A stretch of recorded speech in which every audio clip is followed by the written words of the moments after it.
So, if you are here, I don't know if anyone's going to show up, but I'm just doing this because, well, I want to.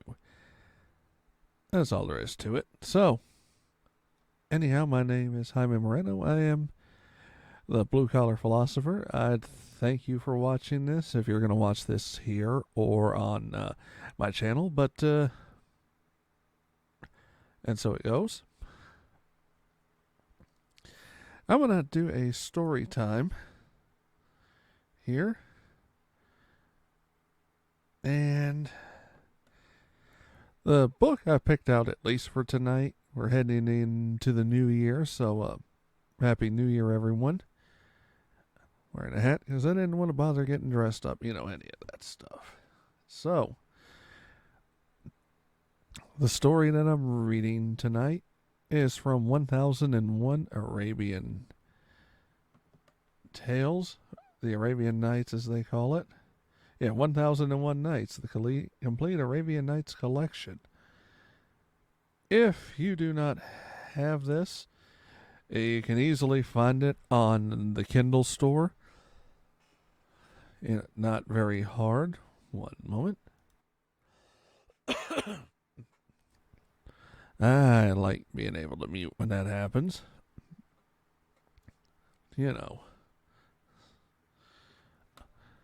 But I'm going to pick a particular section of the book because if I read the entire 1001 Arabian Nights, we're going to be here a while. And even though I do have a show schedule and it's 2 hours, I just did that to give myself a little flexibility just in case stuff happens. Because stuff will happen. So, story I've picked out is the story of Sinbad the Voyager.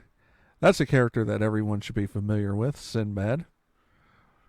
He's had a few stories told about him. Let me do something else here. Before I get started.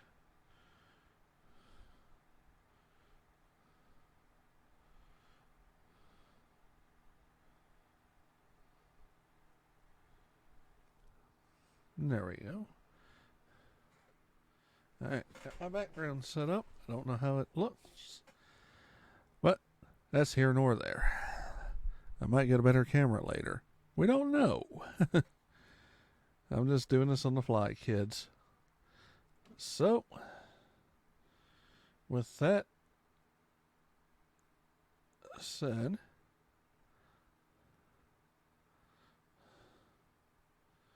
I forgot. Edit. Right. There we go. So, that in mind, let's go ahead. The story of Sinbad the Voyager. So, in the reign of the same Caliph, Harun al-Rashid, whom I have already mentioned, there lived at Baghdad a poor porter named Hindbad, or we know as Sinbad. One day when the weather was excessively hot, he was employed to carry a heavy burden from one end of the town to the other.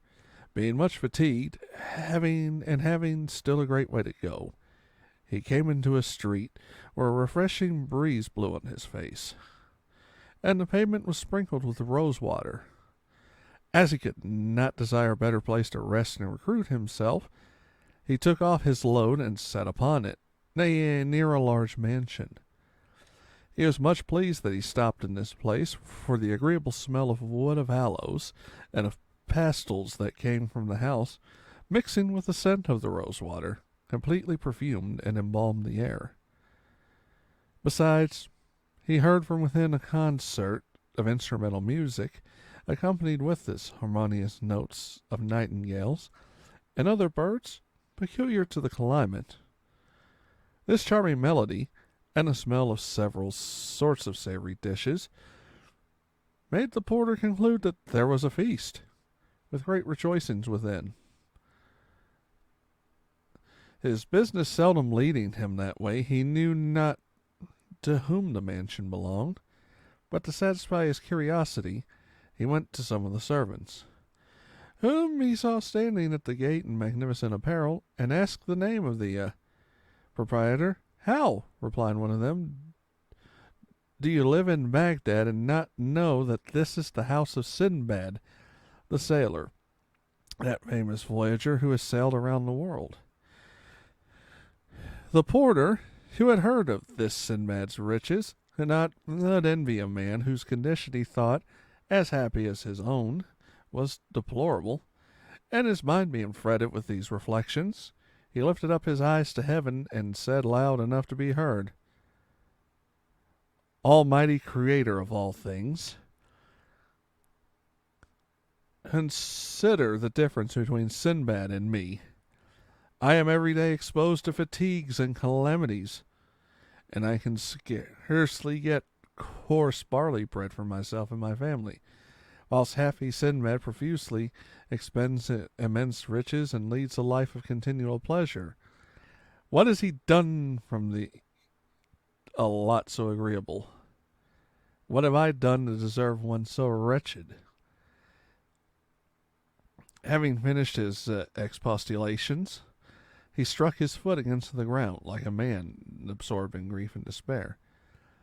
While the porter was thus indulging his melancholy, a servant came out of the house, and, taking him by the arm, bade him follow him, for Sinbad his master wanted to speak to him.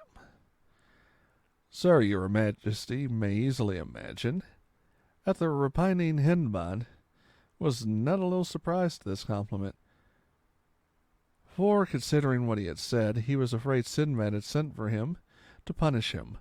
Therefore he would have excused himself, alleging that he could not leave his burden in the middle of the street. But Sinbad's servants assured him that they would look into it, and were so urgent with him that he was obliged to yield. The servants brought him into a great hall, where a number of people sat around the table, covered with all sorts of savory dishes. At the upper end sat a comely, venerable gentleman with a long white beard, and behind him stood a number of officers and domestics, all ready to attend his pleasure. This personage was Sinbad. The porter, whose fear was increased by the sight of so many people, and of a banquet so sumptuous, saluted the company trembling. Sinbad bade him draw near, and seating him at his right hand, he served him himself, and gave him excellent wine, of which there was abundance upon the sideboard. When the repast was over, Sinbad addressed his conversation to Hindbad, and calling him brother, according to the manner of the Arabians, when they are familiar with one another, and inquired his name and employment. "My lord," answered he, "my name is Hindbad, and I am very glad to see you," replied Sinbad, "and I dare say on behalf of all the company, but I wish to hear from your own mouth what it was you said lately in the street." Sinbad had heard the porter complain through the window, and it was introduced to him to have him brought in. At this request, Hindbad hung down his head in confusion and replied, "My lord, I confess that my fatigue put me out of humor, and occasioned me to utter some indiscreet words, to which I beg you to pardon." "Do not think I am so unjust," resumed Sinbad, "to resent such a complaint. I consider your condition, and instead of upbraiding, commiserate you. But I must rectify your error concerning yourself. You think, no doubt, that I have acquired, without labor and trouble, the ease and indulgence which I now enjoy. But do not mistake. I did not attain this happy condition without enduring for several years more trouble of body and mind than can well be imagined. Yes, gentlemen," he added, speaking to the whole company, "I can assure you my troubles were so extraordinary that they were calculated to discourage the most covetous from undertaking such voyages as I did, to acquire riches. Perhaps you have never heard a distinct account of my wonderful adventures and the dangers I encountered in my 7 voyages. And since I have this opportunity, I will give you a faithful account of them, not doubting but it will be acceptable. As Sinbad wished to relate his adventures chiefly on the porter's account, he ordered his burden to be carried to the place of its destination, and then proceeded. A little context into this part. At this point, this is after Sinbad's 7 voyages. A little prelude. Sinbad achieved the fame and the notoriety that he wanted, but as he said, he had to take a hard road to get to that point. So from here, he's going to use the porter as a way for him to tell such stories. He's wanted to tell the stories, but he kind of thought no one would believe him. But now here's this point that Sinbad could relate all of his stories to the people in kind, that is. So, hold on. Mute button is a good thing. By the way, I have an aluminum cup.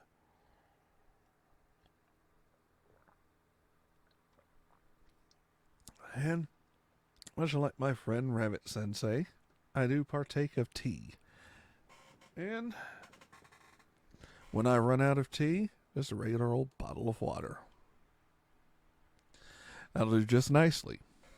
So, let me adjust myself in my seat, and we'll go through the first voyage together, shall we?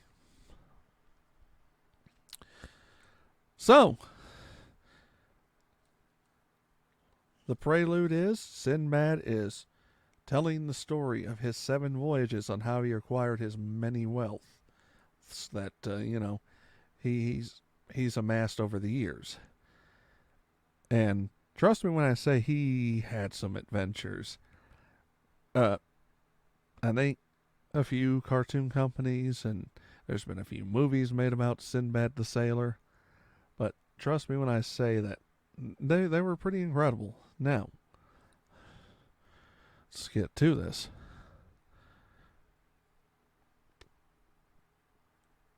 All right. The first voyage. I inherited from my father considerable property, the greater part which I squandered in my youth in dissipation.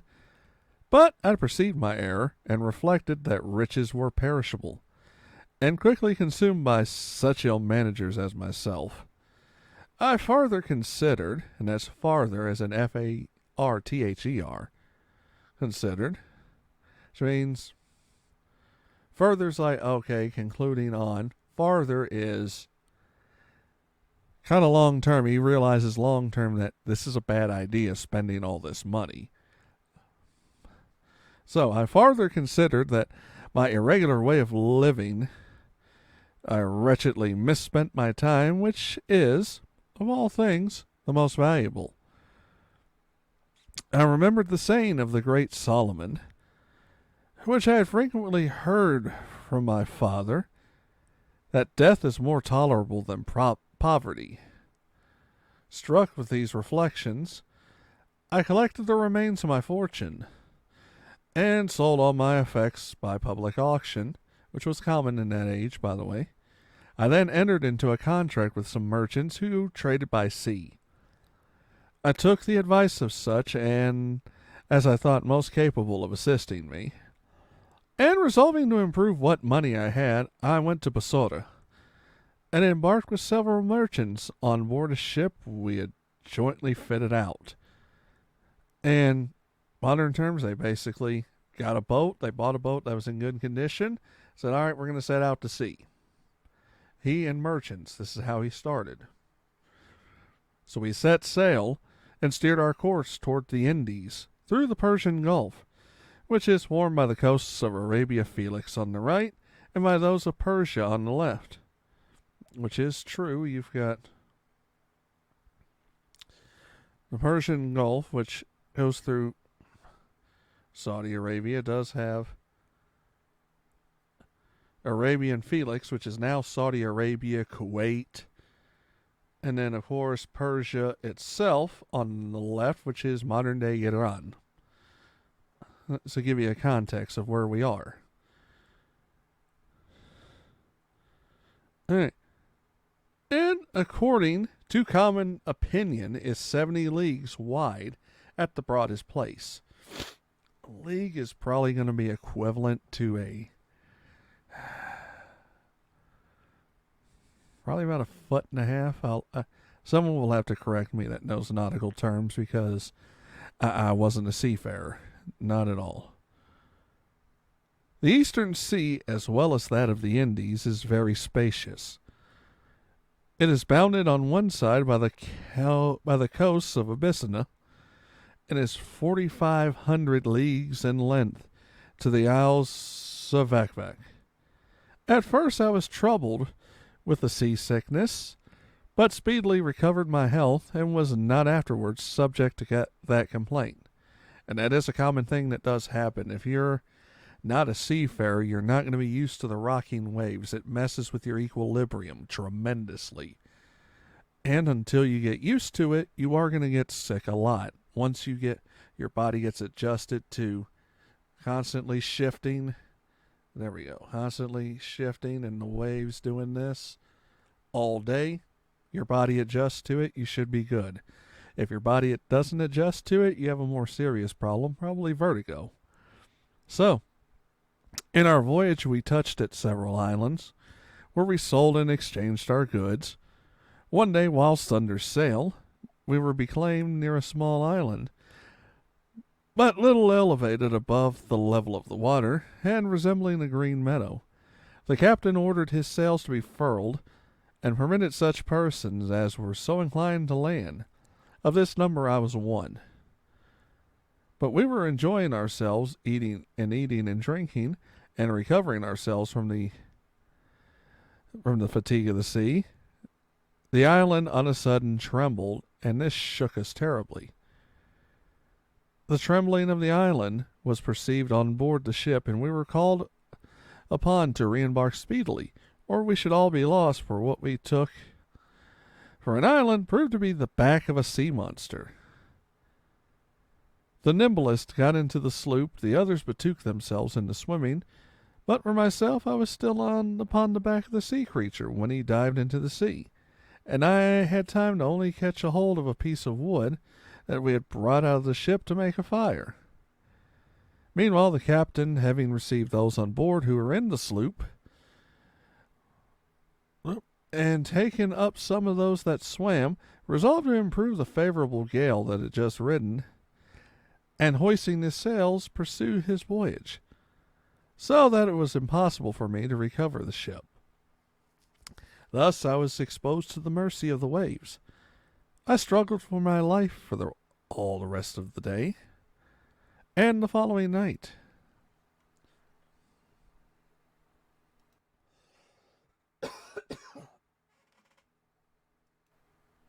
All right.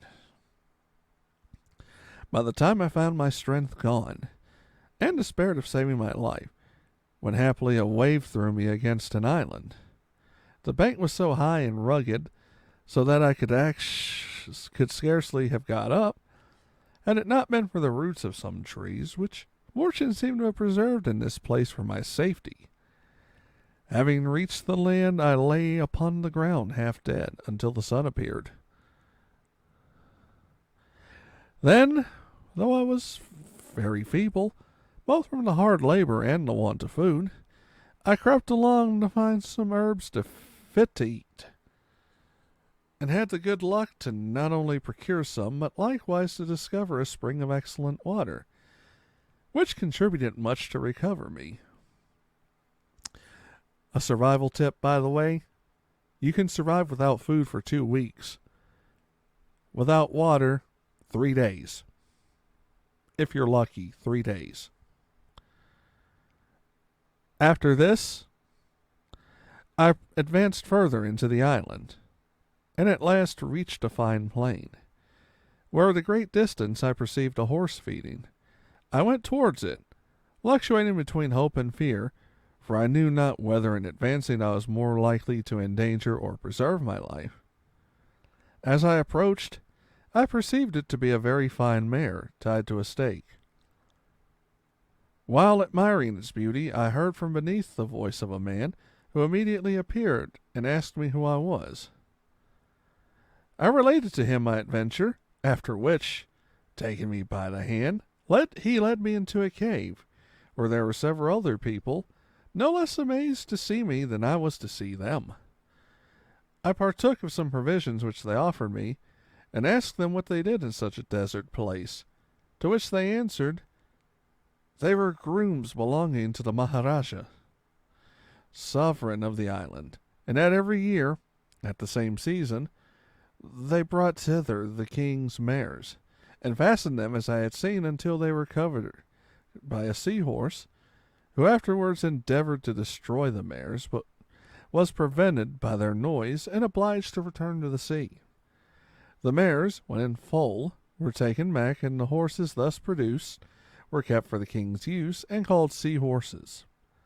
They added that they were to return home on the morrow, and had I been 1 day later, I must have perished, because the inhabited part of the island was at a great distance, and it would have been impossible for me to have got thither without a guide. While they entertained me thus, the horse came out of the sea, as they had told me, covered the mare, and afterwards would have devoured her, but upon a great noise made by the grooms, he left her, and plunged into the sea. The next morning they returned with their mares to the capital of the island, and took me with them, and presented me to the Maharaja. He asked me who I was, and what adventure I had come into his dominions. After I had satisfied him, he told me that he was much concerned for my misfortune, and at the same time ordered that I should want nothing, which commands his officers were so generous and carefully as to see exactly fulfilled. Being a merchant, I frequented men of my own profession, and particularly inquired for those who were strangers, that perchance I might hear news from Baghdad, or find an opportunity to return. For the Maharaja's capital is situated on the sea coast, and has a fine harbor, where ships arrive daily from the different quarters of the world. I frequented also into the society of the learned Indians, which, this isn't an English translation, but yeah, Indians or Indians, Hindi, various, so this is correct. And took delight to hear them converse, but withal, I took care to make my court regularly to the Maharaja, and converse with the governors and petty kings, his tributaries that were about him. They put 1,000 questions respecting my country, and I, being willing to inform myself as far as their laws and customs, asked them concerning everything which I thought worth knowing. There belongs this king to an island called Castle. They assured me that every night a noise of drums was heard there, whence the mariners fancied it was the residence of Dagal. I was determined to visit this wonderful place, and in my way thither saw fishes of 100 and 200 cubits long. I had occasion more fear than hurt, for they are so timorous that they will fly upon the rattling of 2 sticks or boards. I saw likewise other fish about a cubit in length, that had heads like owls. As I was one day at the port after my return, a ship arrived, and as soon as she cast anchor, they began to unload her, and the merchants on board ordered their goods to be carried into the custom house. As I cast my eye upon some bales and looked the name, I found my own, and perceived the bales to be the same that I had embarked at Bussorah. I also knew the captain, but being persuaded he believed me drowned, I went and asked him whose bales these were. He replied that they belonged to a merchant at Baghdad called Sinbad, who came to sea with him, but one day being near an island, as was supposed, he went ashore, with several other passengers on the island, which was only a monstrous fish. that he lay asleep upon the surface of the water, but soon felt the heat of the fire kindled upon his back, to dress some victuals, began to move, and dived under water. Most of the persons who were upon him had perished, and among them the unfortunate Sinbad. Those bales belonged to him, and I am resolved to trade with them until I meet with some of his family, to whom I may return the profit. I am that Sinbad, said I, whom you thought to be dead, and those bales are mine. When the captain heard me speak thus, heavens, he exclaimed, whom can we trust in these times? There is no faith among men. I saw Sinbad perish with my own eyes, as did the passengers on board. Yet you tell me that you are that Sinbad. What impudence is this? To look on you, one would take you to be a man of probity, and yet you tell a horrible falsehood. In order to possess yourself what does not belong to you. Have patience, replied I. Do me a favor and hear what I have to say. Very well, said he. Speak, I am ready to hear you. Then I told him of how I had escaped, and by what adventure I met the grooms of the Maharaja who had brought me to his court. His confidence began to abate upon this declaration, and he was at length persuaded that I was no cheat.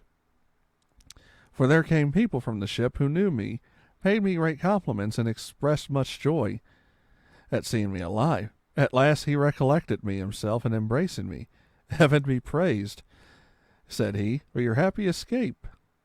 I cannot express the joy it affords. There are your goods. Take with them and do as you please. I thanked him, acknowledged his probity, and in requital offered him a part of my goods as a present, which he generously refused. I took out what was most valuable in my bales and presented them to the Maharaja, who, knowing my misfortune, asked me how I came by such rarities. I acquainted him with the circumstance of their recovery. He was pleased at my good luck, accepted my present, and in return gave me one much more considerable. Upon this I took leave of him and went aboard the same ship.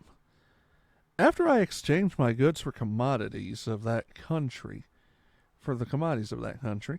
I carried with me the wood of aloes, sandal, camphor, nutmegs, cloves, pepper, and ginger. The spice road, kids. We passed by several islands, and at last arrived at Basora, from whence I came to this city, with the value of 100,000 sequins. My family and I received one another with all the transports of sincere affection.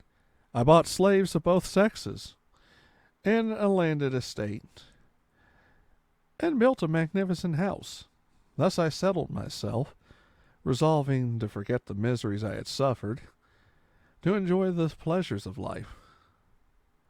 Sinbad stopped here, and ordered the musicians to proceed with their concert, which the story had interrupted. The company continued playing themselves till the evening, and it was time to retire, which Sinbad had sent for a purse of 100 sequins, and giving it to the porter, he said, "Take this, Hindbad. Return to your home, and come back tomorrow to hear more of my adventures."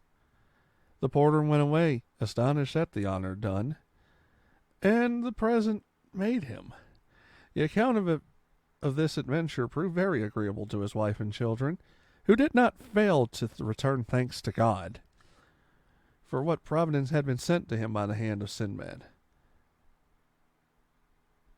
Hindbad put on his best apparel that day and returned to the bountiful traveler, who received him with a pleasant air and welcomed heartily. When all the guests had arrived, the dinner was served and continued a long time.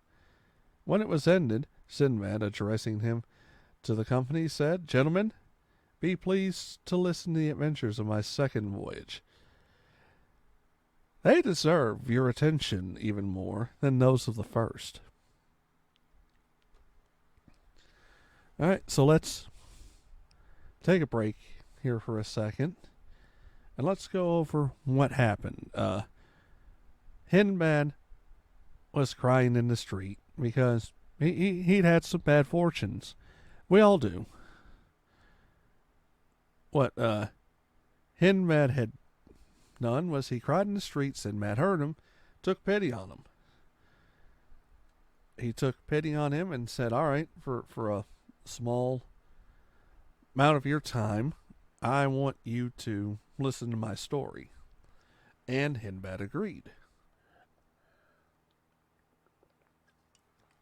The first story, his first voyage, he left Basora, and he was hurled overboard when the island that he and the party landed on turned out to be a giant sea creature of some kind. They weren't sure exactly what kind of creature, but, this proved bad because, as it said, it killed a lot of the passengers that didn't make it, and Sinbad himself was almost killed. So, with that in mind, Sinbad made it to, I want to say, an Indian settlement, East Indian as we'd call it today, but made it to an Indian settlement. And in the settlement, the Maharaja, the capital, was having them breed horses, which were quote-unquote sea horses. Then he would take the horses. Anyhow, Sinbad was there that day that all of the various people were breeding these horses. And let me see.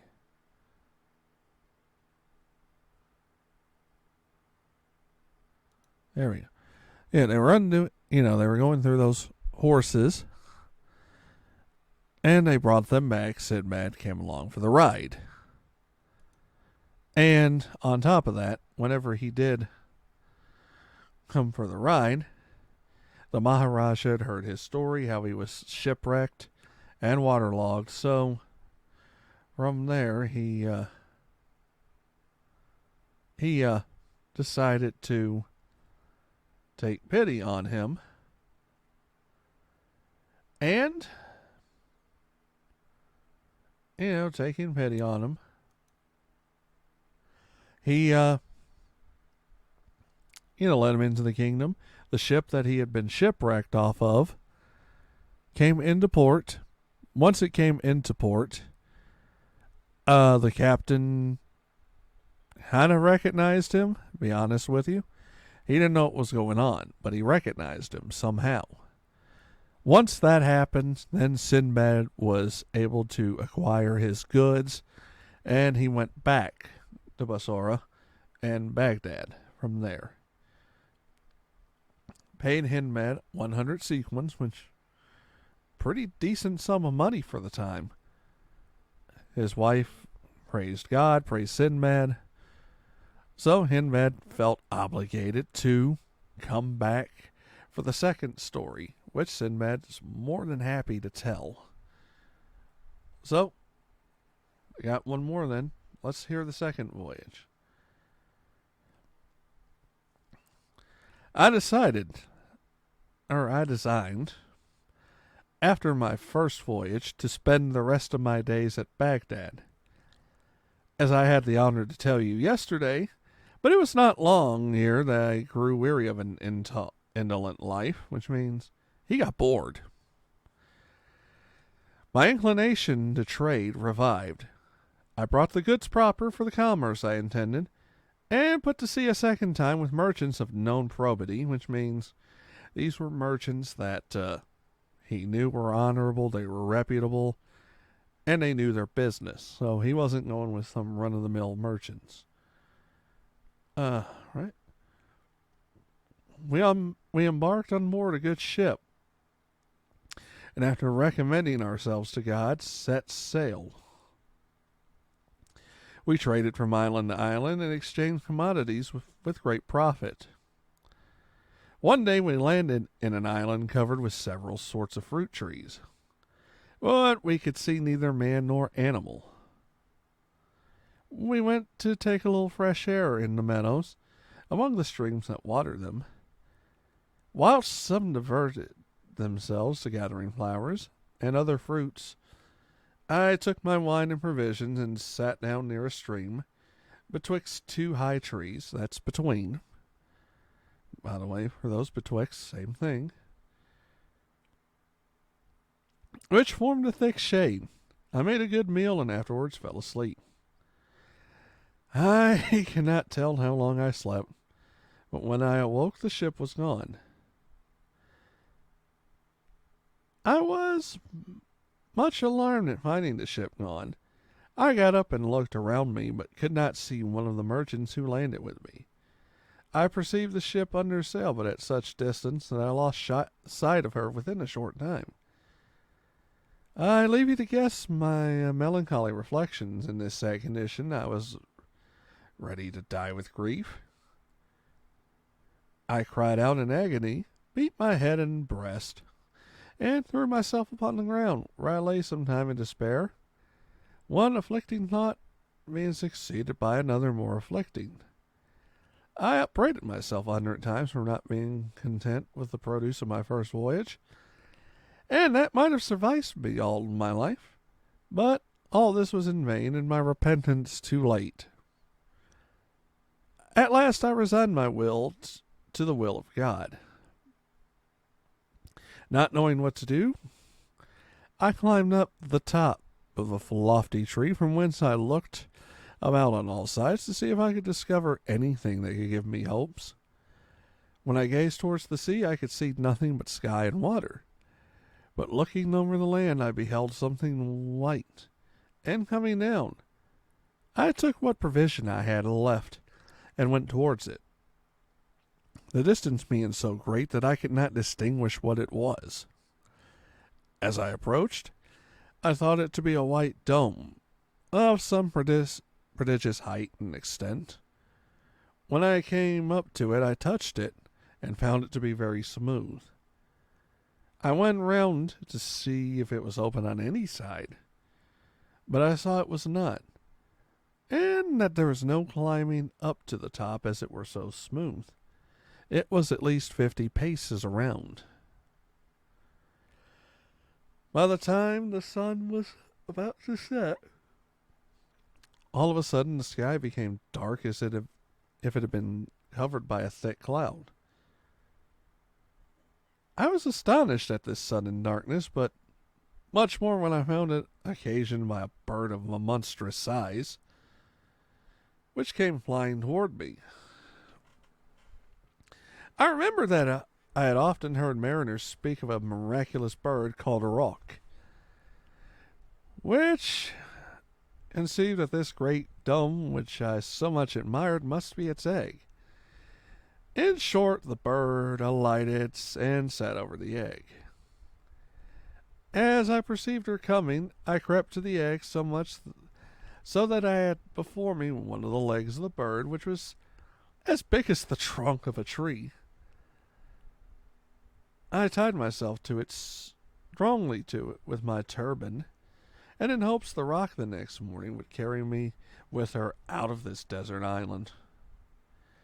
After having passed the night in this condition, the bird flew away as soon as it was daylight, and carried me so high that I could not discern the earth. She afterwards descended with so much rapidity that I lost my senses. But when I found myself on the ground, I speedily untied the knot, and had scarcely done so when the roc, having taken up a serpent of monstrous length in her bill, flew away. The spot where it left me was encompassed on all sides by mountains that seemed to reach above the clouds, and so steep that there was no possibility of getting out of the valley. This was a new perplexity, so that when I compare this place with the desert island from which the roc had brought me, I found that I had gained nothing by this change. As I walked through this valley, I perceived it was strewed with diamonds, some of which were of surprising bigness. I took pleasure in looking upon them, but shortly saw, at a distance, such objects as greatly diminished my satisfaction, and which I could not view without terror. namely a great number of serpents, so monstrous that at least one of them was capable of swallowing an elephant. They retired in the daytime to their dens, which they hid themselves from the rock, their enemy, and came out only in the night. I spent the day walking about in the valley, resting myself at times in such places that I thought most convenient. When night came on, I went into a cave, where I thought I might repose in safety. I secured the entrance, which was low and narrow, with a great stone to preserve me from the serpents, but not so far as to exclude the light. I supped on part of my provisions, but the serpents, which began hissing around me, put me into some extreme fear that you may easily imagine that I did not sleep.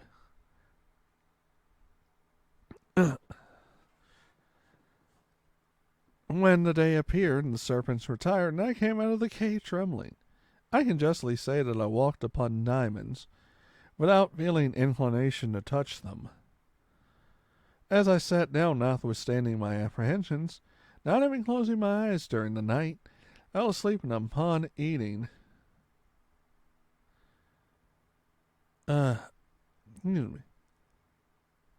eating a little more of my provision, but I had scarcely shut my eyes, when something that fell by me with a great noise awaked me. This was a large piece of raw meat, and at the same time I saw several others fall down from the rocks in different places. I had always regarded as fabulous what I heard sailors and others relate of the Valley of Diamonds, and of the stratagems employed by merchants to obtain jewels from thence. But now that I found they stated nothing but truth. The fact that the merchants come to the neighborhood of this valley, wherein the eagles have young ones, and throwing great joints of meat into the valley, the diamonds upon which they fall stick to them.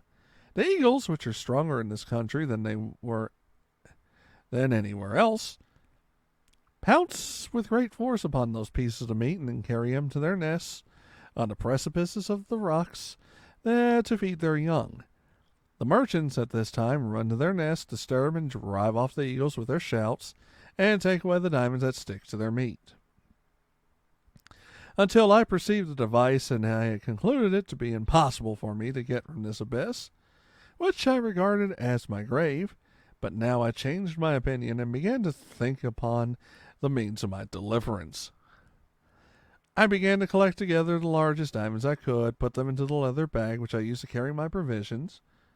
I afterwards took the largest of the pieces of meat, tied it in close around me with a cloth of my turban, and then laid myself upon the ground with my face downward, the bag of diamonds being made fast to my girdle.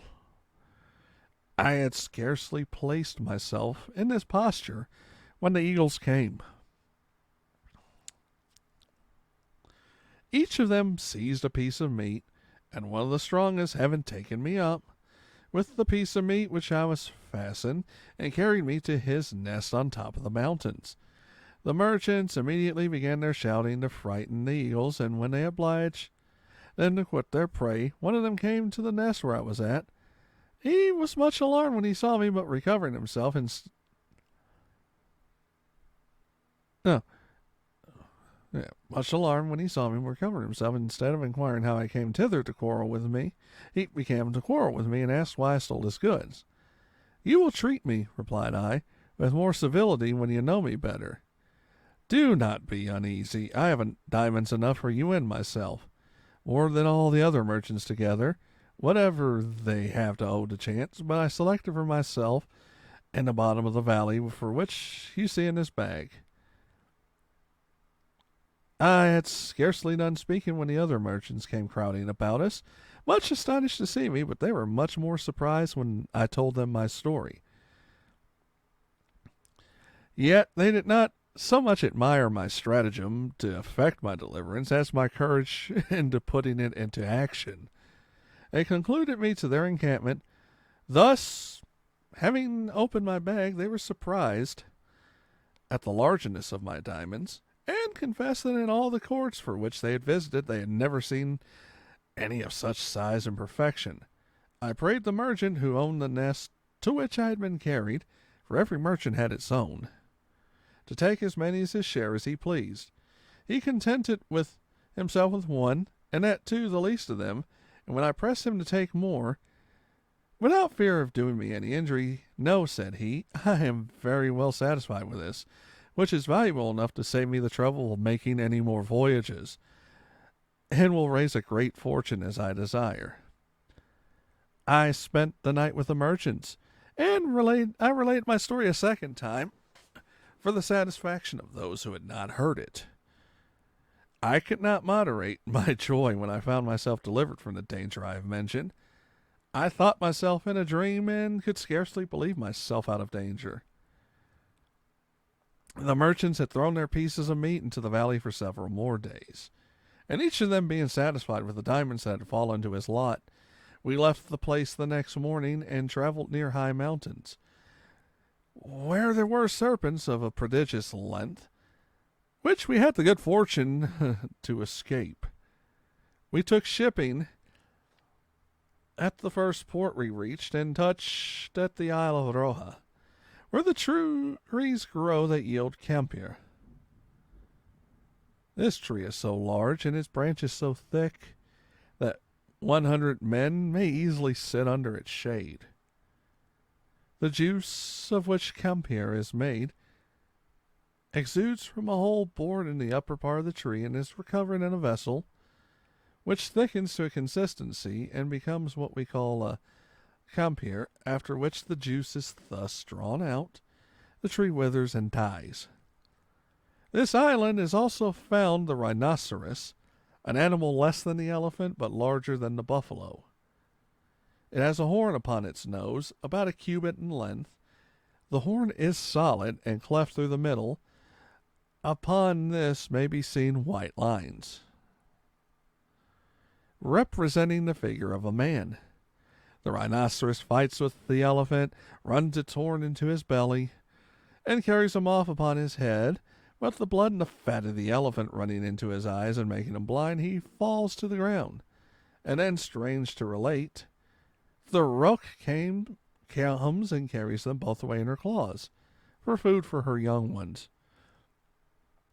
I pass over many things peculiar to this island, lest I should be troublesome to you. Here I exchanged some of my diamonds for merchandise, from whence we went to other islands, and at last, having touched several trading towns of the continent, we landed at Bussorah, from whence I proceeded to Baghdad. There I immediately gave large presents to the poor, and lived honorably among the vast riches I had brought, and gained with so much fatigue. Thus Sinbad had ended the relation of the second voyage, and gave Hindbad another 100 sequins, and invited him to come the next day to hear the account of the third. The rest of the guests had returned to their homes, and came again the following day at the same hour, and one may be sure that the porter did not fail. By having this time almost forgotten his former poverty, when dinner was over, Sinbad demanded attention, and gave them an account of the third voyage as follows. So I am going to save this for next Friday, the voyages of the third voyages and possibly the fourth voyage. So Sinbad had acquired wealth. He had basically, Sinbad was not good with voyages, his first two. First voyage, he was shipwrecked. No, he was castaway, sorry. Second one, he was castaway, but he was left behind because of his, he fell asleep. This island that he was on, a big rock, mythical birds, basically, and they are massive, like massive eagles, kind of. They kind of resemble a phoenix in a way too, if you see them in sketches. He gets dropped into the feeding place of the rock, which was these large serpents. He happens upon a diamond mine of sorts, which the serpents probably used to dig through. Realizes the serpents were in this locale, so he hides out. Can't sleep because you hear all these hissing giant serpents. And he saw the size of the one that the rock had carried away for food. The only reason the rock won was because it was larger. Massive animals. He gets tied on a piece of meat. This large eagle picks up the piece of meat that he was on. He gets lucky enough to have enough money to barter with the merchants that are waiting on him. Merchant only takes one excellent quality diamond. As he said, he doesn't want any more, for he fears the greed. And as it goes, and when he takes the rock, when he's in the rock nest or the eagle nest, the merchants take him in, and he's telling them the stories of how he escaped the serpent's pits. Because they're pretty astonished by all of this, actually. They're wondering what's going on. How did he do this? And from there, he goes back to Basora and then back to Baghdad. He's like, all right, I pushed my luck way too much. I don't want to do this anymore. Until, as he said, at the end of the second story, that I pushed my luck yet again. So, Sinbad's pattern, if you can be established, it's a merchant's journey, not a hero's journey. He kind of sees, hey, I want fame and fortune. I don't know how much fame and fortune I want, but I want fame and fortune. He goes out to sea, gets lost at sea. I'm not sure I want fame and fortune. Then he lucks into fame and fortune. But he did say at the end, too, that he started giving to the beggars. So, in the back of his head, he realizes that maybe I should give a little bit of the glory to, which he is Arabian, which in the Baghdad is, which is Iraq, Babylonian, Iraqi. So, and in their terms, giving glory to Allah, saying, all right, I should help the poor while I'm got this good fortune, which is a bit of why he does help out Sinbad as well. After he gets back from these missions, he's helping out the poor. So, from what he does,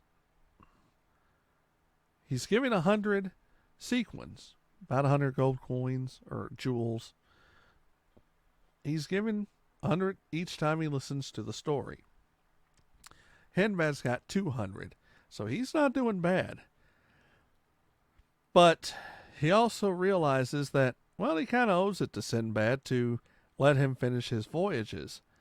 Let him tell the stories, because you're going to kind of get that feeling that Sinbad's telling his stories so that someone will remember him, because he's probably getting ready to check out.